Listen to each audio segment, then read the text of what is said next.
వార్తల్లో ముందుగా అంతర్జాతీయ యోగా దినోత్సవాన్ని పురస్కరించుకుని విశాఖలో భారీ స్థాయిలో సన్నాహక కార్యక్రమాలు ప్రారంభమయ్యాయి. విశాఖ పోలీస్ కమిషనరేట్ ఆధ్వర్యంలో యోగాంధ్ర కార్యక్రమం ఘనంగా జరిగింది. ఈ కార్యక్రమంలో హోంమంత్రి వంగలపూడి అనిత, జిల్లా ఇన్ఛార్జ్ మంత్రి డోల బాల వీరాంజనేయ స్వామి, ప్రభుత్వ విప్ గణబాబు, ఎమ్మెల్సీ వేపాడ చిరంజీవి అధికారులు పాల్గొన్నారు. హోంమంత్రి అనిత మాట్లాడుతూ 11వ అంతర్జాతీయ యోగా దినోత్సవాన్ని మన విశాఖలో నిర్వహించడం గర్వకారణమన్నారు.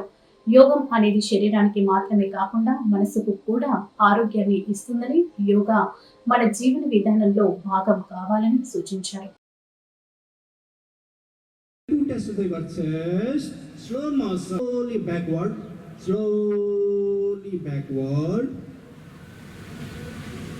Then slowly center. Okay, that is stage 1.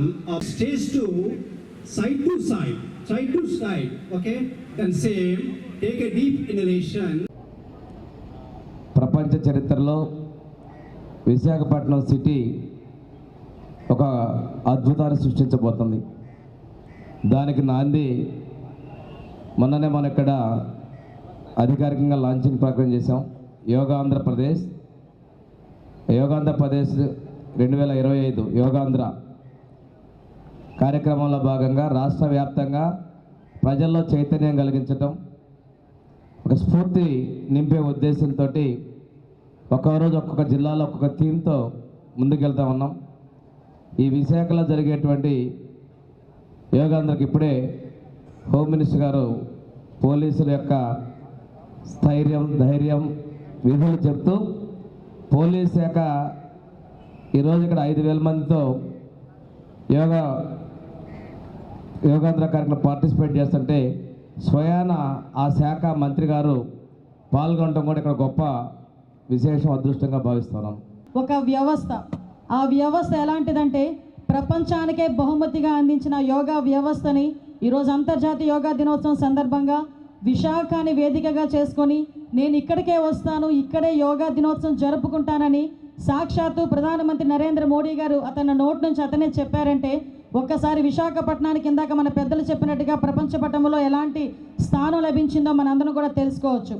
సుందరమైన విశాఖపట్నం నగరం అంటే అందరూ కూడా ఏదో అంటారు, మా సీఎం గారు అంటారు నేను విశాఖపట్నంతో ప్రేమలో ఉంటాను అంటుంటారు. నిజంగా అందరూ అలాగే ఉంటారు. ఒక పక్క సముద్ర తీరం, ఒక పక్క బీచ్, దారిపోటు ఇంచుమించుగా చాలా పొడవైన సాగర తీరం.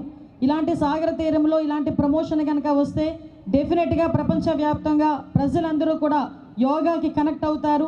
యోగాతోని కేవలం ఏదో ఆసనాలు చేసామన్నది కాకుండా మన శరీరాన్ని, మనసుని ఏకం చేసే యోగా అన్నది మన జీవన శైలిలో ఒక భాగమైపోవాలి అన్న విషయాన్ని మనందరం కూడా తెలియజేసుకోవాలి.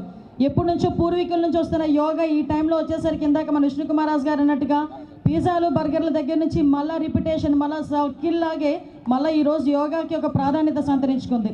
ఎంత ప్రాధాన్యత సంతరించుకుందంటే ఈరోజు సాక్షాత్తు నరేంద్ర మోడీ గారు కానీ, మన ముఖ్యమంత్రి చంద్రబాబు నాయుడు గారు కానీ అంత ఎనర్జెటిక్గా పనిచేస్తున్నారంటే నిజంగా యోగాకి సంబంధించి, మెడిటేషన్కి సంబంధించి వాళ్ళలో శక్తిని, వయసు పెరిగినా కూడా శక్తిని తిరిగి పొందుతున్నారంటే అది కేవలం యోగా ద్వారానే.